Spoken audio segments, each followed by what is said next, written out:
Selamat sore dari Melbourne. Maaf dengan Mas siapa nih ganti dari Mbak Maria Ya, tadi. dengan dengan Jason di sini. Mas Denny, tadi kita dengarkan bersama buntut cuitan Anda. Katanya MK atau Mahkamah Konstitusi hendak melaporkan ke organisasi advokat. Nah, tanggapan Anda seperti apa? Ini rencananya minggu depan akan dilaporkan. Eh, saya berterima kasih kepada Mahkamah Konstitusi ya. Saya pikir tadi yang disampaikan oleh Profesor Saldi Isra mewakili kelembagaan MK itu pilihan-pilihan yang bijak, terutama pada bagian tidak masuk ke wilayah pelaporan ke polisi, pemidanaan. Jadi menurut saya menganggap ini sebagai soal etis dan lain-lain, mari kita bicara.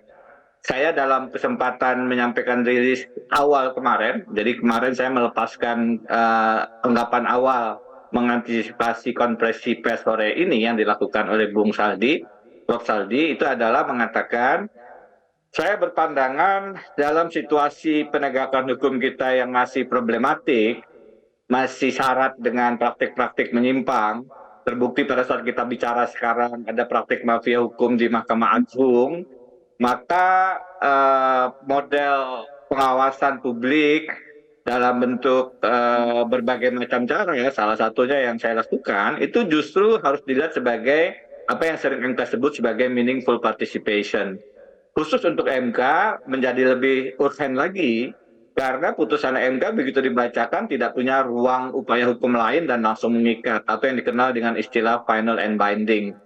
Jadi saya memang mengambil posisi tidak textbook, tidak normatif bahwa tidak boleh sama sekali melakukan kontrol, tidak cukup hanya melakukan jawab dinawab, gugat penggugat, replik duplik di sidang, tapi bagaimana kita juga melakukan kampanye media, media campaign, kampanye publik, public campaign, untuk mengawal proses peradilan kita agar betul-betul menghasilkan keadilan.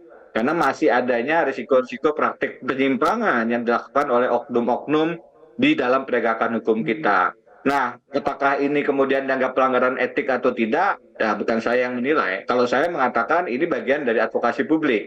Kalau nanti dilaporkan ke organisasi advokat saya, Kongres Advokat Indonesia, nanti biar direspon oleh organisasi. Saya sendiri tentu bersyukur putusan MK-nya justru berbeda dengan informasi yang saya dapat. Karena memang harapannya begitu.